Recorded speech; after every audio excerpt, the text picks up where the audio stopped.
ہم وہی کہیں گے جو ہمارا دین ہم کو بتاتا ہے. عمل کرو تو تمہارا بھلا ہے، نہیں کوئی عمل کرے تو نقصان ہمارا نہیں ہے، اسی کا نقصان.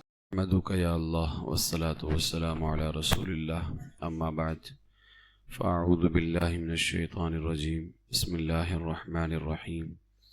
ولا يحسبن الذين يبخلون بما آتاهم الله من فضله هو خيرا لهم بل هو شر لهم سيطوقون ما بخلوا به يوم القيامة ولله ميراث السماوات والأرض والله بما تعملون خبير. صدق اللہ العظیم. السلام علیکم ورحمۃ اللہ وبرکاتہ. درود پاک پیش کر لیں. اللہم صلی علی سیدنا و مولانا محمد وبارک وسلم. صلاۃ و سلاما علیک یا رسول اللہ صلی اللہ تعالی علیہ وسلم. اس سے پہلے درس میں ایک دن بتایا گیا تھا کہ زکوٰۃ نہ دینے والوں کو قیامت کے دن داغنے کا عذاب دیا جائے گا، اور آج ایک عذاب کا ذکر اور آپ کے سامنے کیا جائے گا. قرآن مقدس میں اللہ تبارک و تعالی ارشاد فرماتا ہے وَلَا يَحْسَبَنَّ الَّذِينَ يَبْخَلُونَ بِمَا آتَاهُمُ اللَّهُ مِنْ فَضْلِهِ، اور جو بخل کرتے ہیں اس چیز میں جو اللہ نے انہیں اپنے فضل سے دی. ہوا خیر لہم، ہرگز اسے اپنے لیے اچھا نہ سمجھیں، بل ہوا شر لہم، بلکہ وہ ان کے لیے برا ہے. سیطوقون ما بخلوا به یوم القیامہ، ان قریب وہ جس میں بخل کیا قیامت کے دن ان کے گلے کا طوق ہوگا. وللہ میراث السماوات والارض، اور اللہ ہی آسمانوں اور زمین کا وارث ہے. واللہ بما تعملون خبیر، اور اللہ تمہارے کاموں سے خبردار ہے. اس آیت کریمہ کے اندر فرمایا گیا کہ جنہوں نے اللہ کے دیے ہوئے مال میں بخل کیا وہ اس کو اپنے لیے ہرگز اچھا نہ سمجھیں، بلکہ ان کے لیے برا ہے، اور قیامت کے دن وہ مال ان کے گلے کا طوق ہوگا. یعنی گلے کے اندر اس کو پٹا ڈال کر کے پہنایا جائے گا. تو اب یہ کس طرح کا ہوگا، یہ عذاب کیسا ہوگا؟ تو اس کی صورت بیان کرتے ہوئے حضرت عبداللہ ابن مسعود رضی اللہ تعالیٰ عنہ فرماتے ہیں کہ حضور علیہ السلام نے فرمایا جو شخص اپنے مال کی زکوٰۃ نہیں دے گا تو وہ مال قیامت کے دن گنجے اژدہے کی شکل بنے گا اور اس کے گلے میں طوق ہو کر کے اس کو ڈالا جائے گا. اور ایک حدیث پاک کے اندر جو سیدنا ابو ہریرہ رضی اللہ تعالیٰ عنہ سے مروی ہے، اس میں اس طور پر ہے کہ حضور علیہ السلام نے فرمایا جس شخص کو اللہ تعالیٰ نے مال دیا اور اس نے اس مال کی زکوٰۃ ادا نہ کی تو وہ مال قیامت کے دن ایک گنجا سانپ بنا دیا جائے گا جس کی آنکھوں پر 2 کالے نقطے ہوں گے. پھر وہ سانپ اس کی گردن میں طوق کی طرح ڈال دیا جائے گا جو اس کے دونوں جبڑوں کو پکڑے گا اور کہے گا کہ میں تیرا مال ہوں، میں تیرا خزانہ ہوں. تو یہ سخت عذاب جو ہے زکوٰۃ نہ دینے والوں کو سانپ کی شکل میں جو ہے دیا جائے گا. اللہ کے رسول علیہ الصلوۃ والسلام نے فرمایا کہ جو شخص مالک نصاب ہو اور اپنے مال کی زکوٰۃ ادا نہ کرے تو فرمایا قیامت کے دن اس کا مال خوفناک اژدہا بن کر آئے گا جس کی آنکھوں سے آگ کے شعلے نکلیں گے اور اس کے دانت لوہے کے ہوں گے. وہ سانپ زکوٰۃ نہ دینے والے کے پیچھے دوڑے گا اور اس سے کہے گا کہ مجھے اپنا داہنا بخیل ہاتھ لا کہ میں تیرے ہاتھ کو کھاؤں، اس لیے کہ دینے کا حکم داہنے سے ہے اور وہ اپنے مال کو دیتا نہیں تھا. تو سانپ کہے گا اپنا داہنا بخیل ہاتھ لا کہ میں اسے کھاؤں. تو میرے آقا فرماتے ہیں جب وہ سانپ اس طرح سے کہے گا تو یہ شخص سن کر کے بھاگنا چاہے گا. تو وہ اژدہا اس سے کہے گا جب گناہ کر چکے ہو تو بھاگ کر کہاں جاؤ گے. پھر اس کو پکڑ لے گا اور اس کا داہنا ہاتھ وہ سانپ اپنے دانتوں سے کاٹ کر کے نگل جائے گا. پھر اس کا بایاں ہاتھ کاٹے گا. میرے آقا فرماتے ہیں جب تک وہ سانپ اس کا بایاں ہاتھ کاٹے گا داہنا ہاتھ پھر پہلے کی طرح ہو جائے گا. اس کے بعد پھر پہلا داہنا ہاتھ اس کا کاٹے گا، بایاں پھر پہلے کی طرح ہو جائے گا. یعنی یہ عذاب اس کے اوپر ہوتا رہے گا جب تک اس کا ایک ہاتھ کھائے گا دوسرا ہاتھ پہلے کی طرح ہو جائے گا۔ میرے آقا علیہ الصلوۃ والسلام فرماتے ہیں جب وہ اژدہا اپنے دانتوں سے زکوٰۃ نہ دینے والے کا ہاتھ کاٹے گا، تکلیف اس شدت کی ہوگی کہ وہ اس طرح چلائے گا کہ محشر والے جتنے قیامت کے دن ہوں گے وہاں میدان میں جمع، سب اس کی وجہ سے دہل جائیں گے، اور وہ سانپ برابر اس کا ہاتھ کاٹتا رہے گا، کھاتا رہے گا، اور اللہ کی قدرت سے اس کا ہاتھ صحیح ہوتا رہے گا۔ جیسے ہی ایک ہاتھ صحیح ہوگا پھر اس کو سانپ کھائے گا، جب اس کو کھائے گا دوسرا صحیح ہو جائے گا، پھر دوسرے کو کھائے گا تو پہلا صحیح ہو جائے گا۔ میرے آقا علیہ الصلوۃ والسلام فرماتے ہیں پھر اللہ تعالیٰ اس سے سخت حساب لے گا اور اس کو جہنم میں ڈالنے کا حکم دے گا۔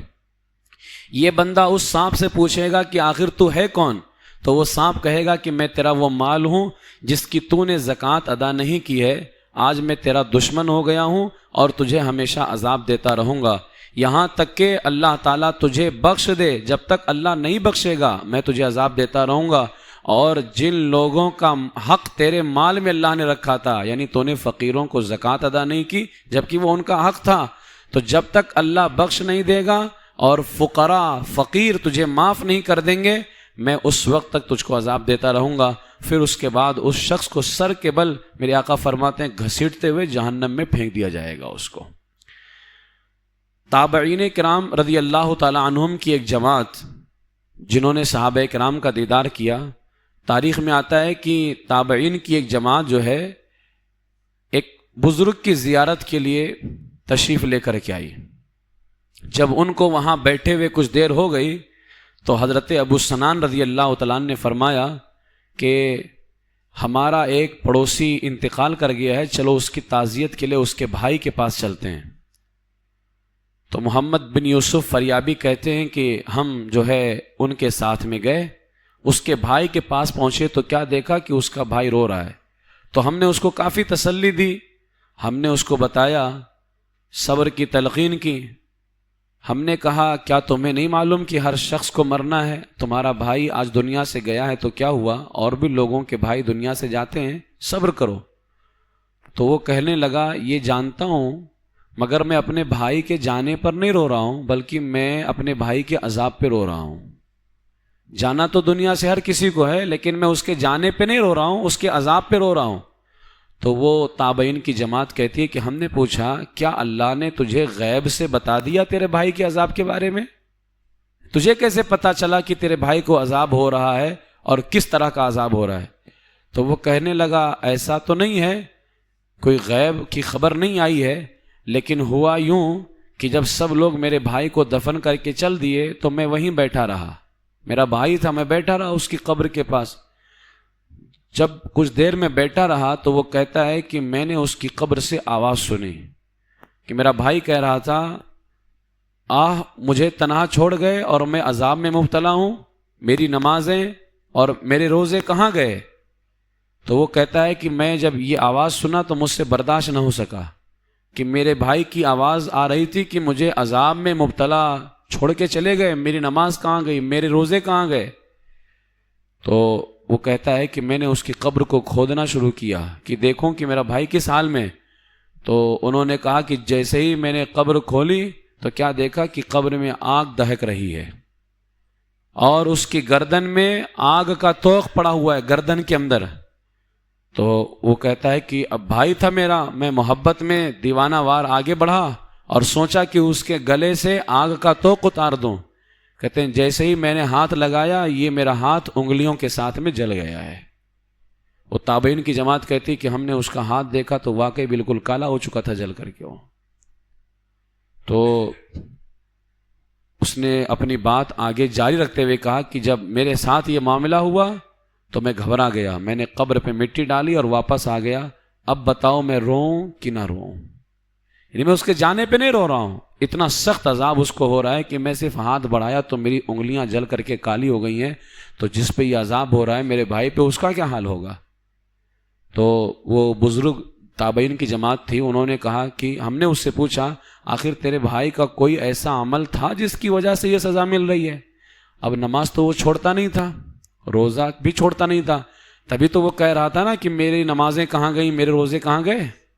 گویا کہ وہ نماز روزے کرتا تھا تبھی آج وہ اپنی نمازوں کو اور اپنے روزوں کو تلاش کر رہا تھا کہ میری نماز کہاں گئی، میرے روزے کہاں گئے. تو گویا وہ نماز روزہ چھوڑتا نہیں تھا، بلکہ کون سا ایسا عمل تھا جو وہ نہیں کرتا تھا. تو انہوں نے کہا کہ ہم نے اس سے پوچھا تیرے بھائی کا کون سا ایسا عمل تھا جس کی وجہ سے یہ سزا ملی؟ تو اس نے کہا کہ میرا بھائی اپنے مال کی زکوٰۃ نہیں دیتا تھا. زکوٰۃ نہیں دیتا تھا. تو وہ بزرگ کہتے ہیں ہم بے ساختہ پکار اٹھے کہ یہ اللہ کے اس فرمان کی وجہ سے اللہ نے فرمایا وَلَا يَحْسَبَنَّ الَّذِينَ يَبْخَلُونَ بِمَا آتَاهُمُ اللَّهُ مِنْ فَضْلِهِ هُوَ خَيْرًا لَهُمْ بَلْ هُوَ شَرٌّ لَهُمْ سَيُطَوَّقُونَ مَا بَخِلُوا بِهِ يَوْمَ الْقِيَامَةِ. اور جو بخل کرتے ہیں، کنجوسی کرتے ہیں اس چیز میں جو اللہ نے انہیں اپنے فضل سے دی، ہرگز اسے اپنے لیے اچھا نہ سمجھیں بلکہ وہ ان کے لیے برا ہے. اور عنقریب وہ جس میں انہوں نے بخل کیا ہے قیامت کے دن ان کے گلے کا طوق ہوگا. اور محمد بن یوسف فریابی فرماتے ہیں رحمت اللہ تعالی علیہ، ہم نے دیکھ لیا کہ قیامت کے دن تو گلے کا طوق ہوگا ہی، لیکن اللہ تبارک و تعالیٰ اس کو اس کی سزا قبر میں بھی دے رہا ہے. فرماتے ہیں کہ ہم وہاں سے اٹھے اور رسول پاک علیہ السلام کے ایک صحابی حضرت ابو ذر رضی اللہ تعالیٰ عنہ کی بارگاہ میں آئے اور آ کر کے ہم نے سارا ماجرا جو ہے سنا کر کے پوچھا کہ اے ابو ذر غفاری رضی اللہ تعالیٰ عنہ، یہود و نصارہ بھی مرتے ہیں، یہودی اور نصرانی عیسائی وغیرہ، مگر ان کے ساتھ کبھی ایسا اتفاق نہیں دیکھا گیا. یعنی یہ عذاب جو کبھی کبھار دیکھا جاتا ہے یہ ایک مسلمان کا ہی عذاب دیکھا جاتا ہے. یقیناً وہ زکوٰۃ نہیں دیتا تھا، گناہ کرتا تھا، عذاب میں مبتلا ہے، لیکن مسلمان تو تھا. تو فرماتے ہیں کہ یہ عذاب تو اکثر مسلمان کا دیکھا جاتا ہے، یہودی نصرانی بھی تو مرتے ہیں، وہ تو کافر ہیں، آخر کبھی ان کا عذاب کیوں نہیں دیکھا جاتا ہے؟ اس کی وجہ کیا ہے؟ تو حضرت ابو ذر غفاری رضی اللہ تعالیٰ عنہ نے فرمایا اس میں کوئی شک نہیں کہ یہودی نصرانی کافر یا ہمیشہ کے عذاب میں ہیں، مگر اللہ تعالیٰ تمہیں مسلمانوں کا حال اس لیے دکھاتا ہے کہ تم اپنے اندر سبق حاصل کرو کہ یہ نہ تصور کرو کہ بس مسلمان ہو گئے، کلمہ پڑھ لیا، اب نہ نماز کی ضرورت ہے نہ روزے کی ضرورت ہے، اللہ نے مال دیا تو زکوٰۃ نہیں نکالنا ہے، یہ تصور کر کے مت بیٹھو. بلکہ اسلام ہوتے ہوئے بھی، ایمان ہوتے ہوئے بھی اگر جو ہے اللہ کے حکم پہ عمل نہ کیا تو سخت سزاؤں کا سامنا کرنا پڑ سکتا ہے، اللہ کی جانب سے سخت عذاب کا سامنا کرنا پڑ سکتا ہے. تو فرمایا یہ جو مسلمانوں کا عذاب کبھی کبھار دکھایا جاتا ہے یہ اس وجہ سے تاکہ تم جو ہے سبق حاصل کرو.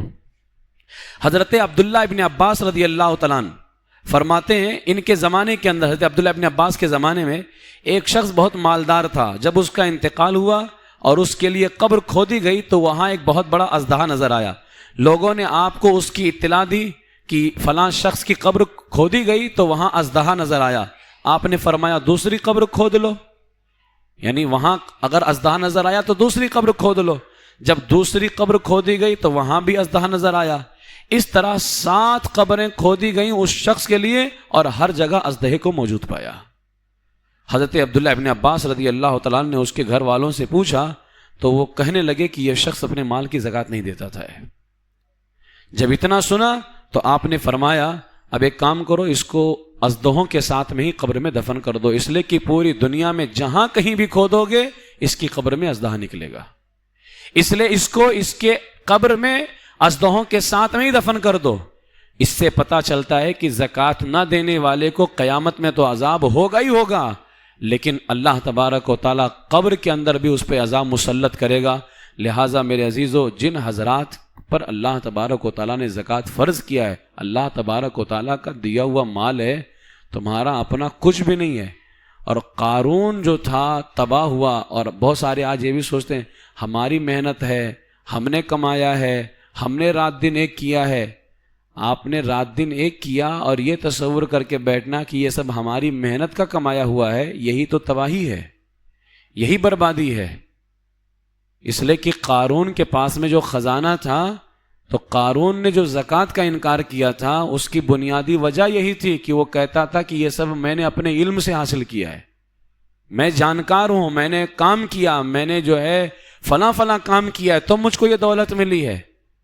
تو اس کے زکوٰۃ کے انکار کی بنیادی وجہ یہی تھی. اللہ کے خلاف گیا، اللہ کے نبی کے خلاف گیا، بنیادی وجہ یہی تھی کہ اس نے یہ سوچا کہ یہ سب میں نے اپنے علم کی وجہ سے کمایا ہے، لہٰذا اپنی محنت نہیں.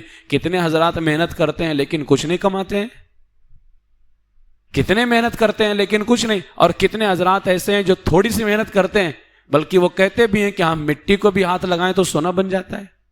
کچھ لوگ تھوڑی محنت کرتے ہیں خوب زیادہ کماتے ہیں، کچھ لوگ بہت زیادہ محنت کرتے ہیں بہت مختصر کماتے ہیں. کیا وجہ ہے؟ مسئلہ یہاں محنت کا نہیں ہے، مسئلہ یہاں اللہ تبارک و تعالیٰ کے فضل کا ہے. لہٰذا اگر اللہ تبارک و تعالیٰ نے ہم پہ فضل فرمایا ہے اور ہمیں مال دیا ہے تو ہم اپنے مال کی زکوٰۃ ادا کریں. یہاں ایک چیز یاد رکھ لیں، اس دن قرآن پاک کی ایک آیت پیش کی گئی تھی جس میں کہا گیا تھا کہ جو مال زکوٰۃ میں نہیں دی جاتی ہے اس مال کو تختی بنا کر کے پھر جہنم میں تپایا جائے گا اور اس سے داغا جائے گا. قرآن کی اس آیت میں کہا گیا کہ وہ مال سانپ کی شکل میں آئے گا. تو کسی کے ذہن میں یہ بات نہ آئے کہ قرآن کی آیتیں ایک دوسرے کے خلاف ہیں. کچھ حدیثوں میں آیا کہ مال کو تختی بنا کر کے یعنی پھیلا کر کے اس کو جہنم میں گرم کیا جائے گا اور اس کو داغا جائے گا زکوٰۃ نہ دینے والے کے جسم کو. اور کچھ حدیثوں میں آیا کہ مال کو سانپ بنا کر کے عذاب دیا جائے گا، جیسا کہ ابھی آج حدیثیں پیش کی گئی ہیں. تو یہ بھی نہ سمجھیں کہ یہ حدیث فلاں حدیث سے ٹکرا رہی ہے. ان دونوں آیتوں اور حدیثوں میں دو طرح کے عذاب بیان کیے گئے ہیں. ایک زکوٰۃ نہ دینے والوں کو داغنے کا عذاب ہوگا، ایک زکوٰۃ نہ دینے والوں کو سانپ کا عذاب ہوگا. یہ دو عذاب الگ الگ. تو علماء فرماتے ہیں کہ ہو سکتا ہے کہ الگ الگ، کیونکہ عذاب جن پر ہوگا وہ مختلف الگ الگ طرح کے لوگ ہیں. کچھ حضرات ایسے ہیں جنہوں نے کبھی زندگی میں زکوٰۃ ادا نہیں کی ہے.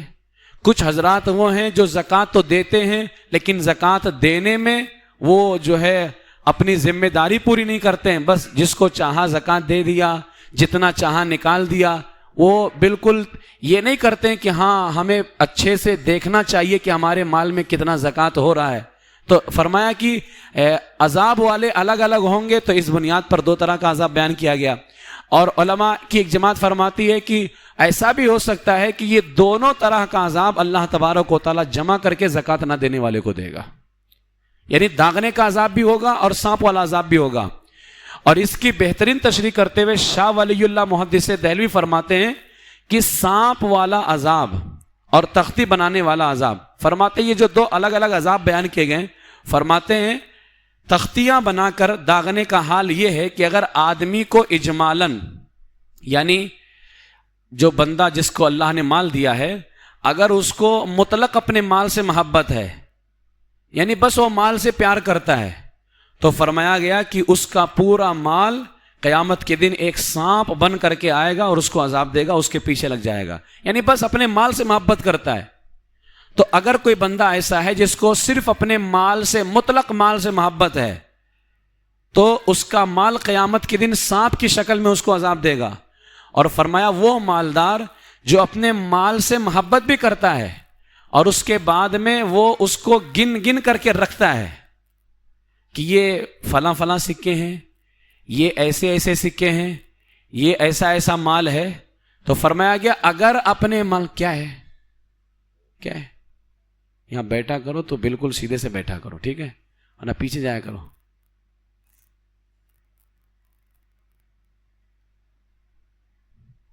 تو اگر کوئی اپنے مال سے مطلق محبت کرتا ہے، وہ یہ نہیں دیکھتا ہے کہ یہ پہلے ہوتے تھے اشرفی، دینار، درہم، یہ سب چلتے تھے الگ الگ. اب آج بھی بہت ساری کرنسی الگ الگ ہوتی ہیں. تو اگر کوئی اپنے مال سے مطلق محبت کرتا ہے، یہ نہیں دیکھتا ہے کہ فلاں کون سا ہے، فلاں کون سا ہے، بس مطلق کرتا ہے، تو اس کا سارا مال سانپ کی شکل میں بن کر کے عذاب دے گا. اور جو اپنے مال کو گن گن کر کے رکھتا ہے کہ یہ اتنا ہے، یہ اتنا ہے، یہ اتنا ہے، تو محبت یہاں بھی ہے اور ساتھ اپنا وقت بھی ضائع کر رہا ہے کہ مال کو گن گن کر کے رکھتا ہے. تو شاہ ولی اللہ محدث دہلوی فرماتے ہیں کہ اب اس کا جو مال ہوگا وہ تختی بنا کر کے اس کو داغنے کا عذاب دیا جائے گا. خیر دونوں عذاب جو ہے بہت سخت ہیں، اس لیے مسلمانوں پر لازم ہے کہ جن حضرات پر بھی اللہ تبارک و تعالیٰ نے زکوٰۃ فرض کی ہے تو وہ اپنے مال کے اندر کوشش کریں جتنا پورے مال کو جمع کریں اور جتنی مقدار بنتی ہو، جتنی رقم بنتی ہو، وہ مکمل جو ہے اپنے مال سے زکوٰۃ ادا کرنے کی کوشش کریں۔ اللہ تبارک و تعالی ہم سب کو جن حضرات پر بھی زکوٰۃ فرض ہے، اللہ تعالیٰ انہیں توفیق عطا فرمائے اور سب کو زکوٰۃ ادا کرنے کی توفیق عطا فرمائے، ایمان پر زندہ رکھے اور ایمان ہی پر خاتمہ بالخیر فرمائے۔